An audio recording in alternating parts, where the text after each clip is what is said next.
اور وہ جگہ فنا سے محفوظ رہے گی۔ تو یہ اللہ کے محبوب کے میلاد منانے کی برکت ہے، تو ہم کیوں نہ اس محبوب کا میلاد منائیں۔ اور آؤ میں اسی کا میلاد منانے کا ایک اور فائدہ عرض کر کے اپنی گفتگو کو سمیٹ دوں گا یہیں۔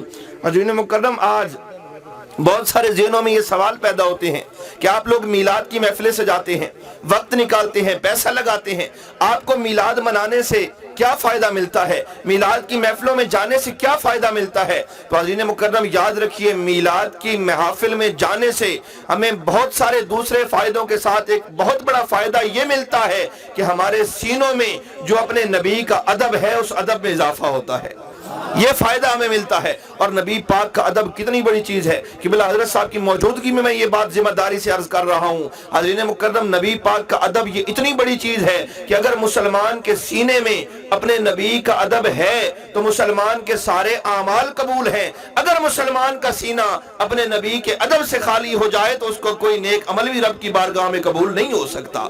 ادب مصطفیٰ اتنی بڑی چیز ہے۔ اور آئیے میں اس کی بھی دلیل عرض کرتا چلوں۔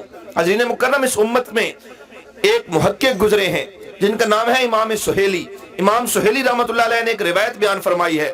وہ فرماتے ہیں کہ اللہ رب العزت کا ایک فرشتہ تھا جس کا آسمانوں پہ تخت لگتا تھا، اس کے تخت کے ارد گرد 70,000 فرشتے ہر لمحہ اس کی خدمت کے لیے موجود رہتے تھے، اور اس فرشتے کے ہر سانس کے بدلے ایک نیا فرشتہ پیدا ہوتا تھا۔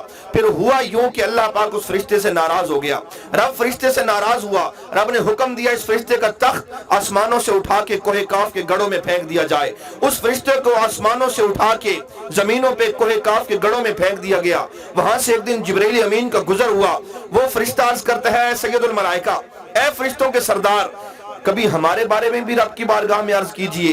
ایک دن ہمارا یہ مقام تھا، ہمارا آسمانوں پہ تخت لگتا تھا، ہمارے تخت کے ارد گرد 70,000 فرشتے ہر لمحہ ہماری خدمت کے لیے موجود رہتے تھے، اور ایک آج کا دن ہے، ہم کوہ کاف کے گڑھوں میں پڑے ہیں، رب کی بارگاہ میں عرض کیجئے، رب ہمیں معاف فرما دے۔ جبرائیل امین نے فرمایا، ٹھیک ہے، میں رب کی بارگاہ میں تو ضرور عرض کروں گا، لیکن آپ مجھے یہ بتائیں رب ناراض ہوا کیوں ہے؟ آپ کو آسمانوں سے اٹھا کے زمینوں پہ کیوں پھینکا گیا ہے؟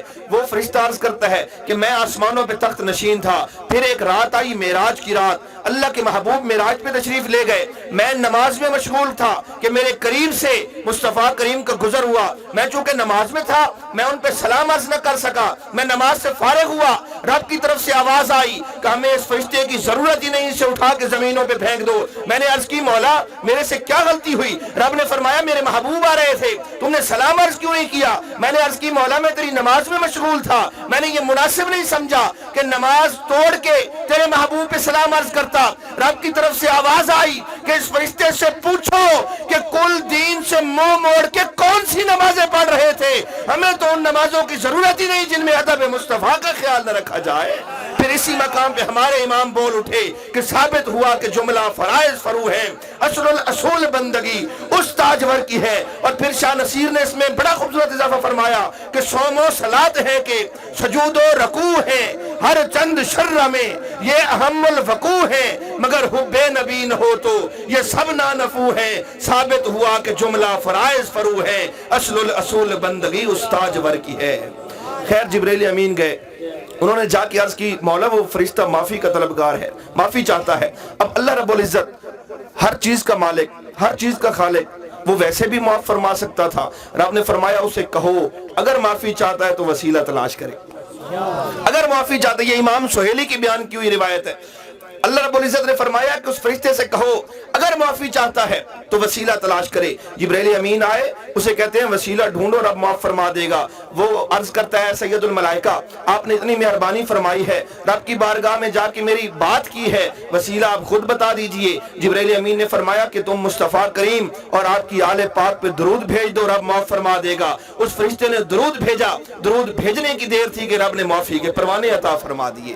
تو ادب مصطفیٰ اتنی بڑی چیز ہے، اور وہ ادب مصطفیٰ ان محافل میں آنے سے بڑھتا ہے۔ اس لیے ان محفلوں میں آیا کرو، اپنے نبی کا ادب اپنے سینوں میں بڑھاؤ، اپنے نبی سے محبت کرو۔ یاد رکھو، آج جو لوگ میرے آقا کی ذات کے بارے میں اونچ نیچ باتیں کرتے ہیں، طرح طرح کی باتیں کرتے ہیں، وہ کیوں کرتے ہیں؟ وہ اس لیے کرتے ہیں کیونکہ انہیں اللہ رب العزت نے مصطفیٰ کریم کی معرفت عطا نہیں فرمائی۔ جنہیں اللہ پاک نے مصطفیٰ کریم کی معرفت عطا فرما دی ہے، پھر ان لوگوں کی زبانیں اپنی ہیں، ان لوگوں کے انداز اپنے ہیں، پھر جنہوں نے دیکھا ہے بات ہر ہستی نے ایک ہی کی ہے. دیکھیے نا اعلیٰ حضرت بریلوی، آپ نے حسن مصطفیٰ دیکھا، پکار اٹھے لَقَ بَدْرٌ فِي الْوَجْهِ الْأَجْمَلِ خط حالائے ماہ زلف ابر اجل. لَقَ بَدْرٌ فِي الْوَجْهِ الْأَجْمَلِ خط حالائے ماہ زلف ابر اجل. اعلیٰ حضرت گولوی، حضرت پیر مہر علی شاہ صاحب رحمۃ اللہ علیہ، آپ نے حسن مصطفیٰ دیکھا، یہی بات اپنے الفاظ میں لکھ ڈالی. فرمایا مکھ چند بدر شاشانی ہے، مٹے چمکدی لاٹ نورانی ہے، کالی زلف تے آنکھ مستانی ہے، مخمور رکھی مد بریاں. اعلیٰ حضرت بریلوی نے اپنے آقا کی شان دیکھی تو پکار اٹھے کہ اے بس خام نوائے رضا، نہ یہ طرز میری نہ یہ رنگ میرا، ارشاد احبہ ناطق تھا، نہ چار اس راہ پڑا جانا. پیر صاحب کو مصطفیٰ کریم کی شان نظر آئی، آپ نے یہی بات اپنے الفاظ میں لکھ ڈالی. فرمایا سبحان اللہ ما اجملکا ما احسنکا ما اکملکا. کتے مہر علی کتے تیری ثنا، گستاخ رکھیں کتے جاڑیاں.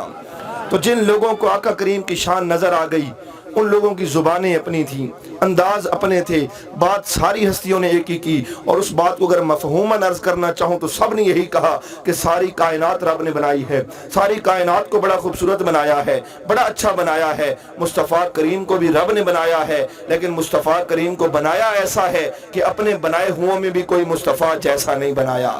ان سب نے یہی ہمیں عقیدہ سکھایا ہے. اپنے آقا کی ذات کے بارے میں عقیدہ صحیح رکھ کے، اپنے آقا کی محبت اور ادب سینے میں رکھ کے زندگی گزاریں.